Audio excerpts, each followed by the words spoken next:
नमस्कार दोस्तों, मैं कुमार अभिनव आपके लिए मध्य प्रदेश लोक सेवा आयोग मुख्य परीक्षा 2020 की तैयारी की रणनीति क्या होनी चाहिए उसके संदर्भ में कुछ परिचर्चा करना चाहता हूँ। मैं अगर आपके साथ या आपकी जगह इस परीक्षा का एक परीक्षार्थी होता तो मेरी तैयारी की रणनीति क्या होती। एक एग्ज़ामिनी होने के नाते, एक एग्ज़ामिनी होने के रूप में मैं स्वयं को मुख्य परीक्षा के लिए जो आयोग द्वारा संभावित तिथि है 23 से 28 नवंबर 2021, उसके संदर्भ में स्वयं को किस तरह से तैयारी के संदर्भ में परिपूर्ण करने का प्रयास करता, उसके संदर्भ में मैं आपके साथ आज परिचर्चा करना चाहता हूँ। तैयारी के संदर्भ में हमें कुछ महत्वपूर्ण बिंदुओं पर ध्यान देना होगा, जिनके संदर्भ में सबसे पहला बिंदु जो है वो है मुख्य परीक्षा के आयोजित होने में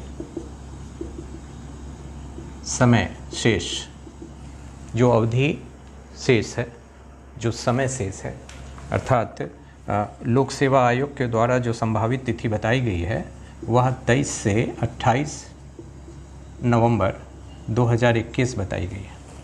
तो हमें इस तिथि के आधार पर ही समय का निर्धारण करना होगा कि हमारे पास अपनी तैयारी के लिए, तैयारी को पुख्ता करने के लिए कितना समय शेष है। दूसरा बिंदु हमारा जो रहेगा वह प्रश्नों के प्रारूप पर ध्यान देने का है। प्रश्नों के प्रारूप क्या होंगे और उन प्रश्नों के प्रारूप के अनुरूप उत्तर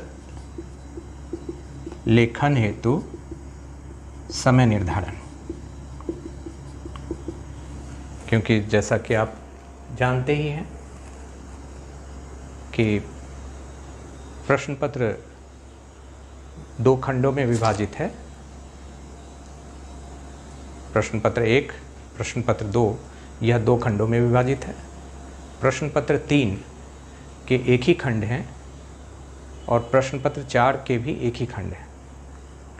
किंतु प्रश्न पत्र 1 और 2 दो खंडों में विभाजित होने के बाद प्रत्येक खंड को क्रमशः 5-5 यूनिटों में 5-5 इकाइयों में विभाजित किया गया है। इसी प्रकार से प्रश्न पत्र 2 को भी विभाजित किया गया है।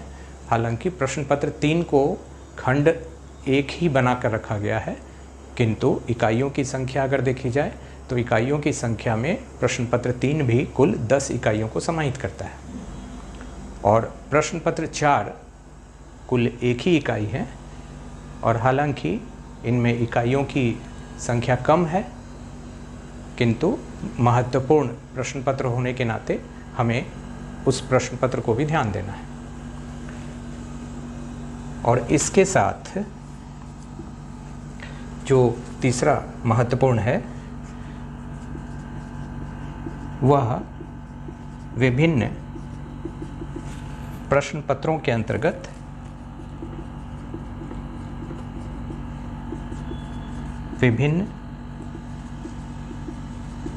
विभिन्न इकाइयों की तैयारी योजना। ये तीन महत्वपूर्ण बिंदु हमारी तैयारी के चरण के हिसाब से हैं, जिसमें सबसे पहले हम समय का निर्धारण कर लें कि कितना समय हमारे पास शेष है। निश्चित रूप से जब संभावित तिथि 23 से 28 नवंबर 2021 बताई गई है आयोग द्वारा, तो हमें इस तिथि को ही अंतिम रूप से स्वीकार करके चलना चाहिए। मैं इस समय अवशेष को एक साथ समेकित करने के लिए यह माह अगस्त जो चल रहा है, उस माह अगस्त में मैं सिर्फ 20 अगस्त की तिथि से ही जोड़ना चाहूँगा, अर्थात माह अगस्त में मैं 11 दिनों को जोड़ रहा हूँ। इसके साथ साथ सितंबर माह 30 दिन और अक्टूबर माह 31 दिन, यानी कुल हमारे पास 72 दिन शेष हैं। ये 72 दिन 31 अक्टूबर तक का मैं हिसाब कर रहा हूँ, क्योंकि मैं ये मान रहा हूँ कि जब 23 तारीख से आपकी परीक्षा शुरू होने वाली है तो आप 20 दिन कम से कम अपने लिए जो आपकी तैयारी है उसको पुख्ता, उसको फाइनल टच देने के लिए आप अपने पास रखें। अतः हमारे पास कुल तैयारी के दिन मात्र 72 हैं। अब इन 72 दिनों के संदर्भ में अगर हम देखें तो इन 72 दिनों में हम कुल मिलाकर हमें 6 प्रश्न पत्र, 6 पेपर तैयार करने हैं, किंतु मैं इन 72 दिनों को आपके विभिन्न प्रश्न पत्रों के अंतर्गत फर्स्ट, सेकंड, थर्ड और फोर्थ प्रश्न पत्रों के संदर्भ में ही इन 72 दिनों को मैं विभाजित करना चाहूँगा। और इन 72 दिनों को जब इन 4 प्रश्न पत्रों के संदर्भ में हम विभाजित करते हैं तो हर एक प्रश्न पत्र के लिए आपके पास तैयारी के दिन 18 शेष होते हैं। और इन 18 दिनों को अगर हम प्रश्न पत्र 1, 2, 3 इन 3 प्रश्न पत्रों के संदर्भ में डिवाइड करें तो इन तीनों प्रश्न पत्रों में कुल इकाइयों की संख्या 10 है। अतः अगर हम 18 दिनों को 10 इकाइयों से डिवाइड करते हैं तो यह 1.8 दिन, अर्थात प्रत्येक इकाई के लिए हमारे पास 2 दिन शेष रहते हैं।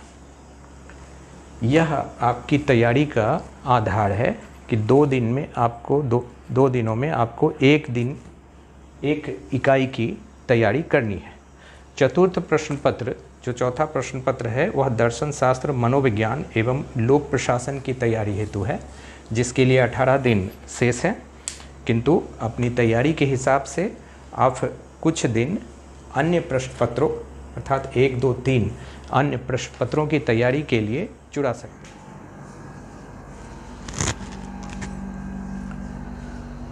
मैं यह मानते हुए चल रहा हूँ कि आप इन 3 और एक चौथा प्रश्न पत्र जो आपका दर्शन शास्त्र से संबंधित है, उन चारों प्रश्न पत्रों की तैयारी के साथ आप प्रश्न पत्र 5 सामान्य हिंदी एवं व्याकरण तथा प्रश्न पत्र 6 हिंदी निबंध एवं प्रारूप लेखन, यह दोनों पेपर आपके प्रत्येक दिन की दिनचर्या का हिस्सा बन रहा है। किस रूप में? जब आप अपनी प्रथम प्रश्न पत्र, द्वितीय, तृतीय और चतुर्थ प्रश्न पत्रों की तैयारी के साथ स्वयं में एक ऊर्जा की कमी महसूस करने लगते हैं, क्योंकि जब आपका शेड्यूल हैक्टिक होता है तो एक ऐसी स्थिति आती है जब आप अंदर से कुछ भी अध्ययन करने की स्थिति में नहीं होते, मानसिक रूप से आप तैयार नहीं होते, क्योंकि यह एक हार्ड डिस्क है और जब आप दिन भर की दिनचर्या को पूरा करते हैं तो यह हार्ड डिस्क काम करने की स्थिति में नहीं होता। तो ऐसी स्थिति में मैं यह मानता हूँ कि प्रश्न पत्र 5 एवं प्रश्न पत्र 6 को आप इजी वे में, जब आप किसी बेसिक टॉपिक को उठाकर अध्ययन करने को इच्छुक नहीं हैं, तब प्रश्न पत्र 5 एवं प्रश्न पत्र 6 आपके हेक्टिक शेड्यूल के कारण आपका ध्यान उस तरफ ले जाएगा और आप उसे अपने प्रत्येक दिन की दिनचर्या में किसी रूप में शामिल करें। कभी हिंदी व्याकरण के संदर्भ में, कभी निबंधों के पढ़ने के संदर्भ में, कभी प्रारूप लेखन के संदर्भ में। तो इस तरह से हमने मुख्य परीक्षा की रणनीति के तहत एक एग्जामिनी के रूप में विभिन्न प्रश्न पत्रों के अंतर्गत विभिन्न इकाइयों पर किस प्रकार से समय आप विभाजित करें, और उत्तर लेखन हेतु अब समय का निर्धारण करना है, तो हमें प्रश्न पत्रों के अंतर्गत विभिन्न प्रश्नों के प्रारूप पर ध्यान देना।